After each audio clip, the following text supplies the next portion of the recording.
بسم اللہ الرحمن الرحیم الحمدللہ وحدہ والصلاة والسلام علی من لا نبی بعدہ اما بعد۔ قربانی کے حوالے سے کچھ سوالات آئے ہوئے ہیں، ان میں سے ایک سوال یہ ہے کہ قربانی کی فضیلت کیا ہے؟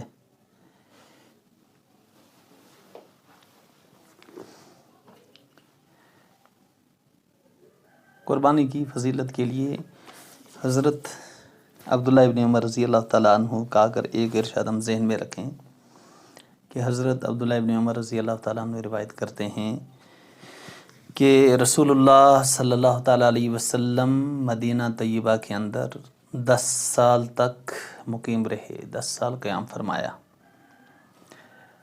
اور ان 10 سالوں میں آپ صلی اللہ علیہ وسلم نے ہر سال قربانی کی۔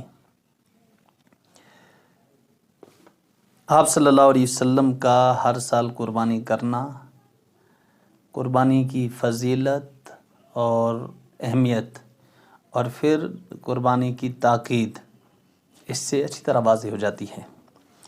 بہرحال حضرت عائشہ صدیقہ رضی اللہ تعالیٰ عنہ سے روایت ہے کہ رسول اللہ صلی اللہ علیہ وسلم نے ارشاد فرمایا کہ قربانی کے دن آدمی کا کوئی بھی عمل اللہ تعالیٰ کے نزدیک قربانی کے جانور کو ذبح کرنے سے زیادہ پسندیدہ نہیں ہے۔ سب سے زیادہ پسندیدہ عمل اللہ تعالیٰ کے نزدیک جانور کو ذبح کرنا قربانی کے دن، اور فرمایا آپ صلی اللہ علیہ وسلم نے قربانی کا جانور کل قیامت کے دن اپنے سینگوں اور بالوں اور کھروں کے ساتھ آئے گا۔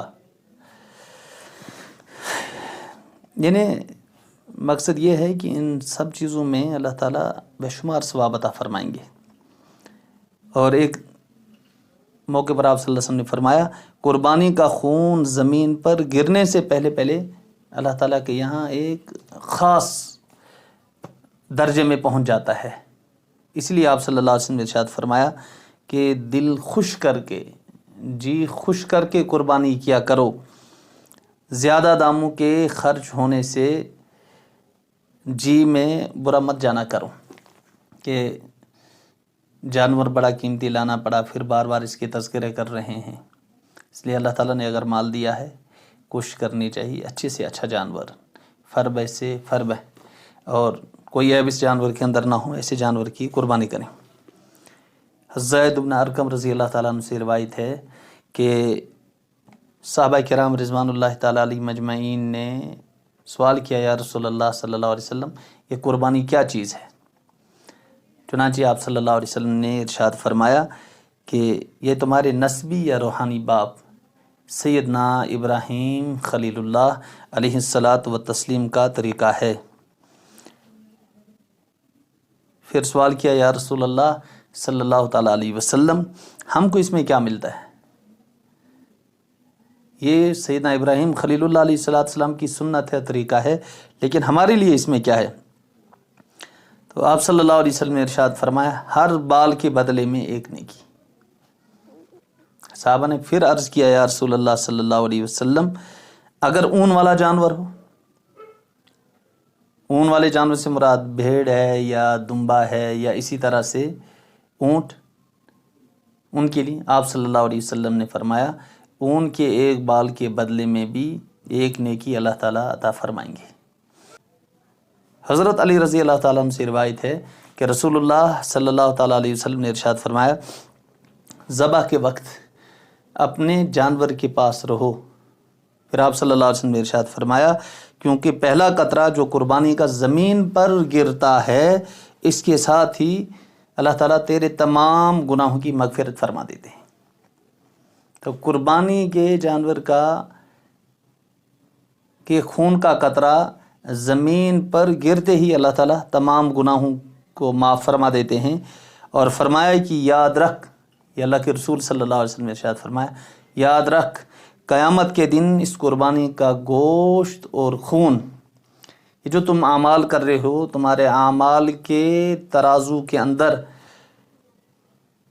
70 حصہ بڑھا کر کے رکھ دیا جائے گا۔ حضرت ابو سعید خدری رضی اللہ تعالیٰ عنہ روایت کرنے لگے یا رسول اللہ صلی اللہ تعالیٰ علیہ وسلم، یہ فضیلت اور یہ اہمیت کیا صرف آل محمد کے لیے خاص ہے یا ہر ایک مسلمان کے لیے؟ چنانچہ آپ صلی اللہ علیہ وسلم نے ارشاد فرمایا کہ آل محمد کے لیے ایک اعتبار سے خاص ہے لیکن سب مسلمانوں کے لیے عام ہے۔ جو بھی قربانی دے گا اس کو یہ فضیلت حاصل ہوگی۔ حسین بن علی رضی اللہ تعالیٰ عنہ سے روایت ہے کہ رسول اللہ صلی اللہ علیہ وسلم نے ارشاد فرمایا کہ جو شخص قربانی اس طرح سے کرے کہ اس کا دل خوش ہو، اپنی قربانی میں ثواب کی نیت رکھتا ہو، وہ قربانی اس شخص کے لیے کل دوزخ سے آڑ ہو جائے گی۔ اس لیے کوشش کریں قربانی کرنے کی۔ بعض رات صرف 3-4 سال کے بعد ایک آدھ مرتبہ قربانی کرتے ہیں، حالانکہ ان پر واجب ہوتی ہے، یہ درست نہیں ہے۔ جس طرح سے نماز کا وقت آنے پر نماز بار بار فرض ہو جاتی ہے، اسی طرح سے قربانی کے ایام آنے پر جن لوگوں کو اللہ تعالیٰ نے وسعت دی ہے ان پر قربانی کرنا واجب ہو جاتا ہے۔ اچھا وہی سنیے، رسول اللہ صلی اللہ علیہ وسلم نے ارشاد فرمایا، سیدنا ابو ہریرہ رضی اللہ تعالیٰ عنہ روایت کرتے ہیں، من کان لہ سعۃ ولم یضحی، کہ جس شخص کے پاس گنجائش ہو، وسعت ہو، ولم یضحی، اس کے باوجود بھی اس نے قربانی نہیں کی، فلا یقربن مصلانا، اس کو چاہیے کہ وہ ہماری عیدگاہ کے قریب نہ آئے۔ اب یہاں غور کرنے کی بات ہے، کس قدر اس مبارک ارشاد سے ناراضگی ٹپکتی ہے۔ کیا رسول اللہ صلی اللہ علیہ وسلم کی ناراضگی کو کوئی برداشت کر سکتا ہے؟ ناراضگی کس وجہ سے ہے؟ ناراضگی اس وجہ سے ہے کہ جن پر قربانی واجب تھی وہ قربانی کیوں نہیں کر رہے ہیں۔ اس خوفناک وعید سے بچنے کے لیے اس کی فکر کریں گے، جن کو اللہ تعالیٰ نے وسعت دی ہے وہ قربانی کریں۔ ایک اور یہ سوال آیا ہوا ہے کہ قربانی کس پر واجب ہے؟ دیکھیے، قربانی اس شخص پر واجب ہے جس پر زکوٰۃ فرض ہے، جو صاحب نصاب ہو، جس کے پاس ضرورت اصلیہ سے زائد اتنا مال ہو کہ اس مال کے بدلے 52.5 تولہ چاندی خرید سکتے ہوں، اس پر زکوٰۃ فرض ہے۔ اس وقت اس کی رقم بنتی ہے 35 سے 40 ہزار کے درمیان، جس آدمی کے پاس ہو اس پر زکوٰۃ فرض ہے۔ اب یہ چیز بھی ذہن میں رکھیں کہ زکوٰۃ کے مال پر سال کی مدت کا گزرنا شرط ہے، لیکن قربانی کے مال پر کسی آدمی کے پاس اگر قربانی کی انہی 3 دنوں میں اتنی رقم آ گئی، اس شخص پر قربانی دینا واجب ہے۔ 10 ذی الحجہ، 11 ذی الحجہ یا 12 ذی الحجہ تک غروب آفتاب سے پہلے اگر کسی کے پاس اتنی رقم آ گئی جس رقم کے عوضیے 52.5 تولہ چاندی خرید سکتا ہے، یعنی 35 سے 40 ہزار کے درمیان، یا اس سے کچھ رقم کبھی بڑھ بھی سکتی ہے، اس لیے کہ سونے چاندی کی ریٹ اور قیمت گھٹتی بڑھتی رہتی ہے، اس پر قربانی کرنا واجب ہے۔ اچھا ایک سوال یہ ایک صاحب نے پوچھا تھا کہ کیا قربانی کرنے والے کا بدن کے بالوں کو کاٹنا ناجائز ہے؟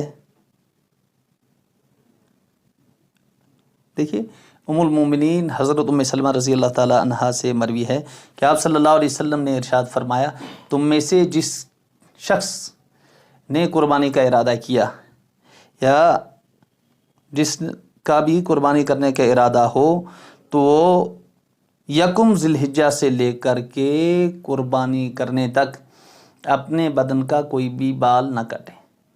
اب وہ جیسے حجامت بھی نہیں بنوا سکتا ہے، سر کے بال بھی نہیں کاٹ سکتا ہے، ناخن بھی نہیں کاٹ سکتا ہے، یہ عمل علماء کرام فرماتے ہیں استحبابی عمل ہے۔ بہرحال اگر کسی کے بال زیادہ بڑھ گئے ہوں، ناخن زیادہ بڑھ گئے ہوں، اس وقت میں کاٹ سکتا ہے، لیکن اگر نہ کاٹے اس پر اجر ملے گا۔